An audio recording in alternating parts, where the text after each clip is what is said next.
அனைத்து ஈசுலுசா திருச்சபை மக்களுக்கு வணக்கங்கள், வாழ்த்துக்கள், சோஸ்திரங்கள். மீரா டைம் சுதாகுமார்.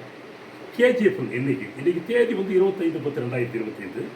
எதற்காக இந்த ஒரு காணொலி அப்படின்னு சொன்னால், நம்முடைய ஐஎல்சியினுடைய இந்திய தேசத்திற்கான கோஆர்டினேட்டராக இருக்கக்கூடிய ரவி எஸ் பாதம் ஐயா அவர்கிட்ட வந்து கடந்த முடிய நான் ஒரு பதிவை உங்களுக்கு தெள்ள தெளிவாக அவர் ஐயா குறிப்பிட்டிருந்தேன். இன்று அவர் வந்து வெளி தேசத்துக்கு போவதனால் நேரடியாக வந்து இந்த தேர்தலுக்கு முன்பாக நம்ம அவரை சந்தித்தே ஆக வேண்டும். நமக்கு என்னென்ன உத்தரவாதங்கள் வந்து எல்சிஎம்எஸ் மூலமாக கிடைக்கப்பெற போகிறது என்பதை அவர் மூலமாகவே கேட்கலாம் அப்படின்ற ஒரு விஷயத்துக்காக தான் அங்கே வந்திருக்கிறேங்க. அது என்னென்ன கேள்வி அப்படின்றதுக்காக தான் நம்ம போக போகிறோங்க. அது என்னென்னு பார்க்கலாம். நான் மீரா டைம்ஸ் தான் உங்களுக்கு தெரிஞ்சிருக்குன்னு நினைக்கிறேன். ஏன்னா சமீப காலமாக ஐஎல்சியில் நடக்கக்கூடிய விஷயங்களை வந்து தெள்ள தெளிவாக நம்மளுடைய திருச்சபை மக்களுக்கு வந்து சேர்றதுக்காக பண்ணிட்டு இருக்கிறோம். இன்னைக்கு தேதி வந்து வருகின்ற 29 கடந்த ஏற்கனவே வந்து 3 கட்ட தேர்தல்களில் வந்து 2 கட்ட தேர்தல்கள் முடிவு பெற்றது. சர்க்கிள், சபை சங்க தேர்தல். சபை சங்க தேர்தலில் ஒவ்வொரு சபை சங்கத்திலும் ஒவ்வொரு விதமாக வந்துருக்கு. இன்னைக்கு சூழலில் வந்து கடந்த 3 ஆண்டுகளில் எல்சிஎம்எஸ் மூலமாக எந்த ஒரு உதவிகளும் பெறப்படவில்லை என்ற ஒரு குற்றச்சாட்டு வந்து பொதுவாகவே நம்மளுடைய ஐஎல்சியில் இருக்குது. நீங்கள் இந்திய தேசத்திற்கான ஐஎல்சியோட கோஆர்டினேட்டராக இருக்கிறதுனால இப்போ இந்த வரும் தேர்தல் குறித்தோ அல்லது வந்து ஒருவேளை நீங்கள் நினைப்பதை போல வரும் தேர்தலில் ஒரு அணியோ அல்லது ஒரு நிர்வாகமோ ஏற்பட்டால் எங்களுக்கு வந்து அந்த உத்தரவாதங்கள் எல்லாம் நீங்கள் செய்யக்கூடிய அந்த உத்தரவாதங்கள் மிக முக்கியமாக வந்து இறையியல் கல்லூரி மாணவர்களோட பிரச்சனை, ப்ரொஃபஸர்களுக்கு வந்து சம்பளம், அப்புறம் ஏற்கனவே நிறைய நிர்வாகங்கள் எல்லாம் வந்து மூடப்பட்டிருக்கு பண வசதி இல்லாமல், ஹாஸ்பிட்டல்கள். ஸோ அவைகளுக்கெல்லாம் வந்து உங்களோட உத்தரவாதம் வந்து எப்படி இருக்கும் அப்படின்ற ஒரு சொன்னீங்கன்னா இந்த நேரத்தில் வந்து நம்மளுடைய ஐஎல்சி மக்களுக்கு இது ஒரு ஏற்ற ஒரு பதிவாக இருக்குன்றது என்னோட கருத்துங்கய்யா. நன்றி. முதல்ல என்னை சந்திக்க வந்ததுக்கு நான் ரொம்ப நன்றி சொல்லலாம். ஒருவேளை this is my first recognition என்று ஆசைப்படுறேன். அதாவது கடந்த 3 ஆண்டுகளில் உதவி எதுவும் வரவில்லை என்று குற்றச்சாட்டு எழுந்திருக்கிறது தவறு. ஏன்னு சொன்னால் கடந்த 3 ஆண்டுகளில் ஒரு ஆண்டில் தான் நம்முடைய ஐஎல்சியினுடைய சென்டினரி செலிப்ரேஷன் பண்ணோம். இதுவரையிலும் வரலாறு காணாத அளவு ஒரு சிறந்த ஒரு நிகழ்வு அங்கே செமினரியில் நடந்தது. செமினரியில் ஏற்பட்டிருக்கிற அந்த மாற்றங்கள், டெவலப்மெண்ட்ஸ் அதெல்லாம் கூட கடந்த 3 ஆண்டுகளில் சேர்ந்தது தான். குறிப்பாக செமினரி நடந்த அந்த சென்டினரி செலிப்ரேஷன் போது மேலே அந்த மேற்கூரை போட்டு ஒரு ஓப்பன் ஆடிட்டோரியம் பண்ணியிருக்காங்க. பல லட்சங்கள் செலவு செய்து எல்சிஎம்எஸ் அது செய்து கொடுத்தோம். எல்சிஎம்எஸ் தான் பண்ணது. எல்சிஎம்எஸ் தான் பண்ணது. இவ்வளவு ஒரு சிறப்பான ஒரு விழா. அந்த விழா முடிந்த பிறகு திருவாரூரத்தில் நடந்த மீட்டிங்ல இரு தரப்பினரும் நம்முடைய அதாவது அந்த 100ஆண்டு விழா மீட்டிங் முடிஞ்சதும் 3 சபை சங்கத்தை சேர்ந்த தலைவர்கள் உட்பட பொறுப்பாளர்களை வந்து ஒரு திருவனந்தபுரத்துக்காக ஒரு மீட்டிங்காக நீங்க போயிருந்தீங்க. அந்த கூட்டத்தில் அது நடைபெற்ற அந்த 3 நாள் நடைபெற்ற கூட்டத்தில் பல விஷயங்கள் பேசப்பட்டது. பல விஷயங்கள் பேசப்பட்டு எல்சிஎம்எஸ் பல அறிக்கைகளை கேட்டு 3 சினாட் தலைவர்களும் அவர்களுக்குரிய ரிக்குவயர்மெண்ட்ஸ் அங்கு பேசப்பட்ட போது இரு தரப்பினரும் ஒரு ஃபார்ம் செய்யலாம், ஒரு குழுவை ஏற்படுத்தலாம். குழுவை ஏற்படுத்தி நாம் அடுத்த கட்டத்திலே நாம் சிங்கப்பூரிலே அல்லது மற்ற இடத்துல கூட்டத்தை நடத்தி அந்த கூட்டத்திலே நாம் இதை முடிவு செய்து அவர்கள் கோரிய கோரிக்கை ஒன்றுதான். எஃப்சிஆர் உங்களுடைய ஃபாரின் கான்ட்ரிபியூஷன் அக்கௌண்ட் சரியாக இல்லாத காரணத்தினால்தான் நாங்கள் உதவிகளை நிறுத்தி வைத்திருக்கிறோம். இன்றைய தேதியில் செமினரிக்கு தான் எஃப்சிஆர்ஏ அக்கௌண்ட் இருக்கு. அதனால அங்கே உதவிகளை அனுப்ப முடியுது. மற்ற ஐஎல்சியினுடைய எஃப்சிஆர்ஏ முடக்கப்பட்டு இருக்கிறதுனால எங்களால் உதவி செய்ய முடியவில்லை. அதனால நீங்கள் அதை சரி செய்யுங்க அப்படின்னு சொன்னப்போ அந்த கூட்டத்தில் கலந்து கொண்ட பொறுப்பாளர்கள் இன்னும் 1 மாத காலத்திற்குள்ளாக நாங்கள் இதை சரி செய்கிறோம் என்று வாக்கு கொடுத்தார்கள். நான்கு கொடுத்த வாக்குறுதியை நம்ம நிறைவேற்றினால்தான் நாம் வாக்குறுதி கொடுக்க முடியும், எல்சிஎம்எஸ் கொடுக்க முடியும். அதனால அந்த சூழ்நிலைகள் மாற்றப்பட வேண்டும். இப்போ நீங்க சொன்னபடி அந்த மீட்டிங் பிரகாரம் வந்து அங்க கொடுக்கப்பட்ட அவங்களோட உத்தரவாதம் வந்து நிறைவேற்றல, அந்த 1 மாதத்தை நிறைவேற்றல. ஸோ அது ஒரு பின்னடைவு தான். அப்போ அந்த நிர்வாகத்தினோட பின்னடைவு தான் எல்சிஎம்எஸோட இந்த உதவிகள் வராமல் இருக்கிறது காரணம். ஒருவேளை நீங்கள் நினைப்பதை போல ஒரு நிர்வாகம் மாற்றம் இப்பொழுது வருகின்ற 29 தேர்தலில் ஏற்படுமானால் எங்களுக்கு அந்த இறையியல் கல்லூரி மாணவர்களுக்கு, ப்ரொஃபஸர்களுக்கு மற்றும் நம்மளுடைய இந்த இன்ஸ்டிடியூஷன்ஸ்லாம் ரொம்ப பின்தங்கி இருக்கிற அந்த இதுக்கெல்லாம் வந்து எல்சிஎம்எஸ் மூலமாக உதவிகள் பெறப்படுமா? எப்படி எந்த ஒரு எப்படி சூழல் இருக்குங்க? அதாவது வாக்குறுதி நிறைவேற வாய்ப்புகள் மிக அதிகம். ஏனென்றால் எல்சிஎம்எஸ் மற்றும் ஐஎல்சி உறவு தற்சமயம் மிகவும் மோசமான நிலையில் உள்ளது. ஒரு புரிதலே இல்லை. எல்சிஎம்எஸ் ஒன்று சொல்றாங்க, நம்ம ஒன்று செய்யறோம். அட்லீஸ்ட் ஒரு ஒரு சிறிய ஒரு ரெஸ்பெக்ட், கிவ் அண்ட் டேக் ரெஸ்பெக்டுக்கு அந்த ஒரு அடிப்படையில் கூட நம்ம எல்சிஎம்எஸ்க்கு அடிப்படையே தயாராகல. அது எல்சிஎம்எஸ்க்கு இந்த துரோகம் என்பது ஒரு புதியதான ஒரு விஷயம். அவங்களுக்கு இது மாதிரி எல்லாம் தெரியாது. they don't know about this. அதனால இந்த காலத்துல இந்த காலகட்டத்தில் ஆண்டவர் நமக்கு ஒரு நல்ல ஒரு வாய்ப்பை கொடுத்திருக்காரு.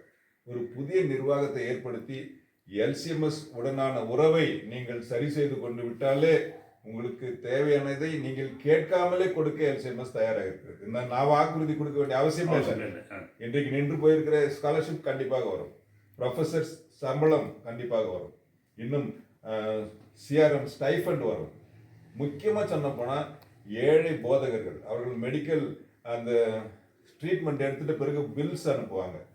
அதில் அவங்க அனுப்பக்கூடிய பில் 1 லட்சம் பில் அனுப்புனா 75,000 எல்சிஎம்எஸ் கொடுத்துட்டு இருந்தது. இது எத்தனை பேருக்கு தெரியும் நான் தெரியல. நிறைய பேர் அதுல பயன்பெற்று இருக்காங்க. நான் பேர் சொல்ல விரும்பல. நிறைய போதகர்கள் அதாவது ஒரு முறை இல்ல 2 முறை வாங்கி, அதாவது 1 லட்சம் ரூபாய்க்கு பில்லு கொடுத்தா 75,000 ரூபாய் அவங்க கொடுப்பாங்க. ஒருவேளை 5 லட்சமா இருந்துச்சுன்னா அது 75%. ஆமா, ஒரே ஒரு விஷயம் சொல்றேன். நம்ம மிஸ்ஸஸ் அந்த டீக்னஸ் இவங்க ஜோசப் செல்வராஜோடைய மனைவி எலிசபெத் அம்மா அவர்கள் அவங்க இறந்துட்ட பிறகு அவங்களுக்கு 6 லட்சம் ரூபாய் வாங்கி கொடுத்தாங்க எல்சிஎம்எஸ் கிராண்ட். அதனால அந்த மாதிரியான உதவிகள் எல்லாம் கூட இன்றைக்கு நின்று போயிருக்கு. எல்லாருக்கும் தெரியும், இன்க்ளூடிங் ஐஎல்சியுடைய பெருந்தலைவருக்கும் இது தெரியும். அதனால இந்த உதவிகள் எல்லாம் பெறறதுக்கு நமக்கு ஒரு வாய்ப்பு இருக்கு. கடவுள் உங்களுக்கு ஒரு இறுதி வாய்ப்பா கொடுத்திருக்காரு. அதை நீங்க பயன்படுத்திங்க. ஒரு நல்ல நிர்வாகத்தை ஏற்படுத்தி ஒரு சுமூகமான உறவு, எல்சிஎம்எஸ் கூட ஒரு சுமூகமான உறவை ஏற்படுத்திக்கிட்டீங்கன்னா அதுவே பெரிய விஷயமாக இருக்கு. ஆமா, நிச்சயமாக கடந்த 3 ஆண்டுகளாக நானும் ஒவ்வொரு விஷயத்தையும் கண்காணித்து பார்க்கறதுல ஒரே ஒரு விஷயங்கள் கூட இந்த பழைய 3 ஆண்டு நிர்வாகத்தால் ஒன்றுமே நடைபெறவில்லை என்பது உண்மைதான். ஆகவே வருங்காலங்களில் இந்த தேர்தலில் எல்சிஎம்எஸ் நினைப்பதை போல ஒரு புதிய நிர்வாகத்தை கொடுத்து அதன் மூலமாக பலன்களை பெறவும், அதே போல இப்போ ஒரு கோரிக்கையாக நான் கேட்கறதெல்லாம், நிறைய திருச்சபைகள் நலிந்து போயிருக்குங்க, கட்டப்படாமல் பாதியில் நிற்கப்பட்டிருக்கிறது. ஆகவே அந்த திருச்சபைகளையும் உங்கள் பார்வைக்கு நாங்கள் கொண்டு வருகிறோம். புதிய நிர்வாகம் வந்த பிறகு எல்சிஎம்எஸ் மூலமாக பேருதவி உங்கள் மூலமாக கிடைக்க வேண்டும் என்று இந்த ஒரு கோரிக்கையாக வைத்து இந்த ஒரு நேர்த்தியான ஒரு பேட்டியை நீங்கள் எங்களுக்கு கொடுத்துருக்காரு. இந்த நேரத்தில் இன்னொரு விஷயம் நான் நீங்க கேட்கலாம் சொல்ல விருப்பப்படுறேன். இந்த எல்டபிள்யூஎஃப் எல்சிஎம்எஸ் எல்டபிள்யூஎஃப்னு ஒரு ஆர்கனைசேஷன் இருக்கு. Lutheran world federation, international Lutheran council என்று ஒரு ஆர்கனைசேஷன் இருக்கு. நம் 2த்துலயும் இருக்கோம். ஐஎல்சி நிறுவனம் எல்டபிள்யூஎஃப்லயும் இருக்கு, ஐஎல்சிலும் சேர்ந்துருக்கு.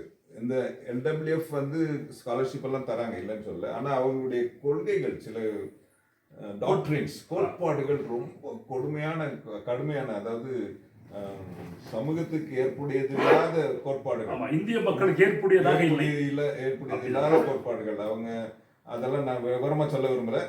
அதனால எல்சிஎம்எஸ் எல்டபிள்யூஎஃப்ல இருப்பதை எல்சிஎம்எஸ் விரும்பவில்லை. பணம் அனுப்பிட்டாங்க, ஸ்காலர்ஷிப் அனுப்பிட்டாங்க, அதெல்லாம் வேஸ்ட் பண்ணாங்க, யாரும் திருடிட்டாங்க, அதெல்லாம் பொய்யான தகவல்.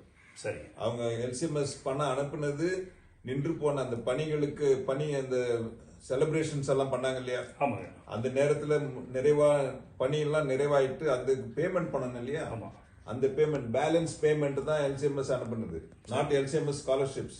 ஸ்காலர்ஷிப் பணம் இன்னும் வரவில்லை, அது பெண்டிங். பாஸ்டருடைய அந்த ப்ரொஃபஸர் சேலரி நிறுத்தி வைக்கப்பட்டிருக்குது, இன்னும் வரவில்லை. இதெல்லாம் நம்முடைய நிர்வாகம் இந்த பிரச்சனைகள் எல்லாம் சரி செய்தாலே நமக்கு வர வேண்டிய உதவிகள் எல்லாம் வந்துடும். இன்றைய தேதியில நமக்கு வர வேண்டிய உதவிகள் வேறு திருச்சபைகளுக்கு போயிருக்கு. எல்டபிள்யூஎம்எல் என்று குறிப்பிட்டேன் நான். L W M L Lutheran women in mission league, L W M L. அந்த நிறுவனம் தான் பெதஸ்தா ஹாஸ்பிட்டல கூட கட்டினது. நீங்க போய் பெதஸ்தா ஹாஸ்பிட்டல பாத்தீங்கன்னா அந்த கார்னர்ல ஒரு சின்ன கருப்பு கல் இருக்கும். பெதஸ்தா ஹாஸ்பிட்டலுடைய முன்னாள் பெயர் கருணாகரம், ஹாஸ்பிட்டல் பேரு கருணாகரம். அது பில்ட் பை LWML என்று இருக்கும். அவ்வளவு பெரிய ஆஸ்பத்திரியை கட்டி கொடுத்தது LWML. அந்த நிறுவனம் இன்றைக்கு யாருக்கு பணம் கொடுத்துட்டு இருக்கு தெரியுங்களா? தமிழ்ல ஸ்டடி பைபிள் ஒரு ப்ராஜெக்ட், கன்னடால ஹிந்தியில ஸ்டடி பைபிள் ப்ராஜெக்ட், இந்த ப்ராஜெக்ட் தெலுங்குல ஒரு ஸ்டடி பைபிள் ப்ராஜெக்ட். இந்த ப்ராஜெக்டுக்கெல்லாம் சேர்த்து குண்டூர்ல இருக்கிற ஒரு லுத்ரன் திருச்சபைக்கு அந்த பணம் போயிருக்கு. தமிழ் ஸ்டடி பைபிள்ல யார் செய்திருக்க வேண்டும்? தமிழ் பேசுகிற ILC செய்திருக்க வேண்டும். தமிழ் ஸ்டடி பைபிள் அங்க போகுது. எவ்வளவு பணம் தெரியுங்களா? ஃபண்ட்ஸ் $65,000, $65,000 அங்க போயிருக்கு. ஏன்னா நமக்கு நம்முடைய நிர்வாகம் சரியாக இருந்திருந்தால், நம்முடைய புரிதல் சரியாக இருந்திருந்தால், அங்க என்னென்ன ப்ராஜெக்ட் ரிலீஸ் பண்றாங்க, LWML என்ன ப்ராஜெக்ட்ஸ் எல்லாம் சொல்றாங்க, எப்ப அவங்க ஓபன் பண்றாங்க, இதெல்லாம் நமக்கு தெரிந்திருந்தால், புரிதல் இருந்திருந்தால் அந்த $65,000 ப்ராஜெக்ட் நமக்கு வந்திருக்கும். இன்றைக்கு அங்க போகுது. இதே மாதிரி தான் நிறைய விஷயங்கள், நிறைய பணங்கள், நமக்கு வர வேண்டிய பணங்கள் வேறு திருச்சபைகளுக்கு இந்திய நாட்டில் போயிட்டு இருக்கு. இண்டிவிஜுவல்ஸ் வாங்குறாங்க. LCMSல இருந்து இண்டிவிஜுவல்ஸ் வாங்குறாங்க. நான் பெயர் குறிப்பிட விரும்பவில்லை. ஆனா பெங்களூர்ல இருக்கிற ஒரு போதகர், இங்கிருந்து படித்துட்டு போன போதகர், LCMS பணத்தில தான் அவருடைய ப்ராஜெக்ட் ரன் ஆயிட்டு இருக்கு. இதெல்லாம் எல்லாருக்குமே தெரியும். ஆகினால நம்முடைய புரிதல் இல்லாதனாலதான், நம்முடைய உறவை நாம் சரிப்படுத்திக் கொள்ளாதது தான் LCMS உதவிகள் வரவில்லை. அந்த உதவியை நாம் அவர்கள் எதிர்பார்க்கிறது நல்ல ஒரு உறவு, நல்ல ஒரு நிர்வாகம். டெரின் ஸ்டாக்சன் இருந்தப்ப கூட எழுதினார், LCMS உங்களிடம் இருந்து எதிர்பார்க்கிறது எந்த ஒரு கைமாறும் கிடையாது, ஒரு நல்ல உறவை எதிர்பார்க்கிறார். ஃபினான்சியல் இன்டெகிரிட்டி, இதெல்லாம் நம்ம சரி செய்தாவே நமக்கு வர வேண்டிய உதவிகள் எல்லாம் வந்துடும். அதனால இப்போ திருச்சபைக்கு கடவுள் ஒரு வாய்ப்பு கொடுத்திருக்கார். ஒரு நல்ல நிர்வாகத்தை, ஒரு புரிதல் உள்ள நிர்வாகத்தை, சுயநலம் இல்லாத ஒரு நிர்வாகத்தை ஏற்படுத்தி கொடுக்க கடவுள் உங்களுக்கு ஒரு வாய்ப்பை கொடுத்திருக்கார். அதை நீங்க பயன்படுத்திங்க. குறிப்பா ஒரு விஷயம் சொல்றேன், நான் இந்த அணில இருந்து ஜெயிச்சேன், அந்த அணில இருந்து ஜெயிச்சேன், நான் ஜெயிச்சேன், இதெல்லாம் தயவு செய்து மறந்துடுங்க. உங்களை கடவுள் ஜெயிக்க வச்சிருக்கார். கடவுள் கொடுக்கும் இறுதி வாய்ப்பாக உங்களை கடவுள் தேர்ந்தெடுத்திருக்கிறார். கடவுளுக்கு பயந்து நீங்க ஓட்டு போடுங்க. இறுதி வாய்ப்பாக உங்களை கடவுள் தேர்ந்தெடுத்திருக்கிறார். கடவுளுக்கு பயந்து நீங்க ஓட்டு போடுங்க. மனசாட்சிக்கு பயந்து ஓட்டு போடுங்க. இதுதான் முக்கியம். இந்த அணியில இருந்த அந்த அணியில இருந்த அணி இல்லை. இப்போ திருச்சபையா பிசாசா, இதுதான் நீங்க தேர்ந்தெடுக்கணும். கடவுள் வாய்ப்பு கொடுக்கிறாரு.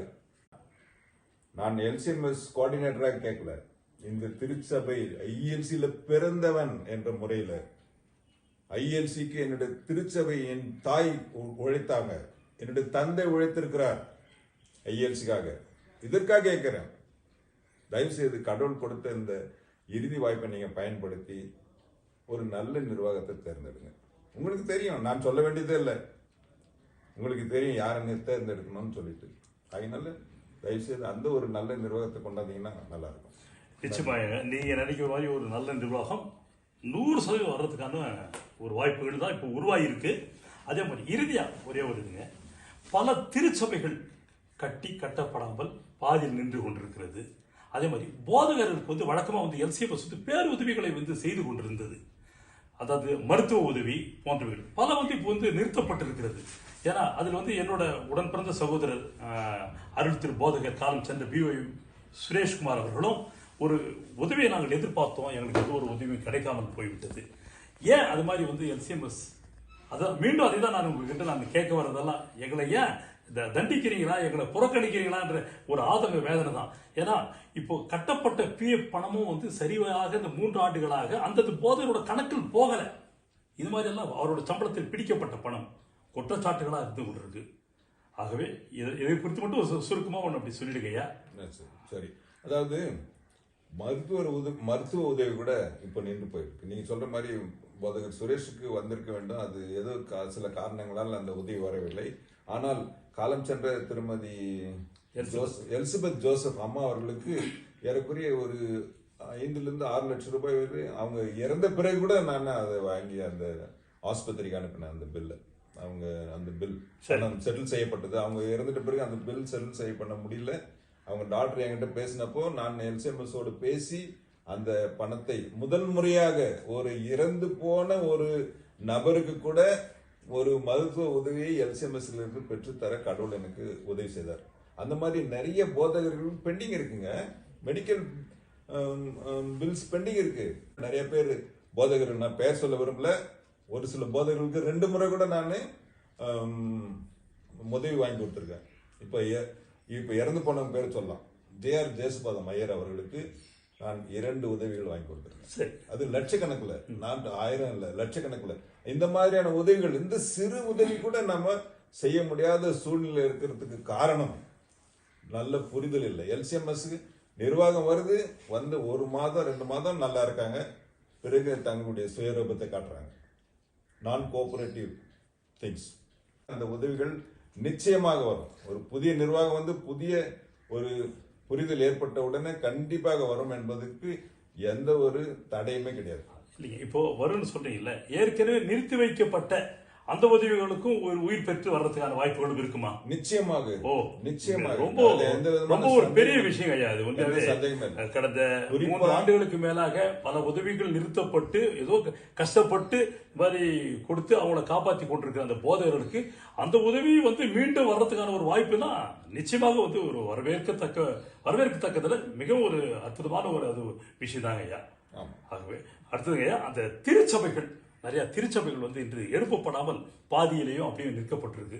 அதற்கான உதவிகள் புதிய நிர்வாகம் வந்த பிறகு உங்களுக்கு ஏற்ற நிர்வாகம் நிச்சயம் 100% வரும் என்பதை இந்த நேரத்தில் நாங்கள் உங்களுக்கு உறுதியாக கூறுகிறோம். அப்படி வரும் பட்சத்தில் இந்த திருச்சபைகளையும் கட்டி எழுப்பக்கூடிய உதவிகளை நம்முடைய எல்சிஎம்எஸ் சார்பாக ஐஎல்சிக்கு ஐஎல்சியினுடைய கோஆர்டினேட்டராக நீங்கள் இருந்து ஒரு பாலமாக இருந்து அதை பெற்றுத்தர வேண்டுமாறு இந்த நேரத்தில் மிகவும் ஒரு கோரிக்கையாகவும் இதாகவும் நாங்கள் வைக்கிறோம். அதே மாதிரி இவ்வளவு சிறப்பாக இந்த நேரத்தை ஒதுக்கி இன்று வெளிநாடு பயணத்தை மேற்கொள்ள இருக்கிற இந்த சூழலிலும் எங்களுக்கு இந்த ஒரு பேட்டியை கொடுத்தமைக்காக என்னுடைய மீரா டைம் சார்பாக, எங்கள் ஆவூர் சபை சங்கத்தின் சார்பாக, ஈசுருசா மக்கள் சார்பாக உங்களுக்கு என்னுடைய வாழ்த்துக்களை நன்றியும் தெரிவித்துக் கொள்கிறேன்.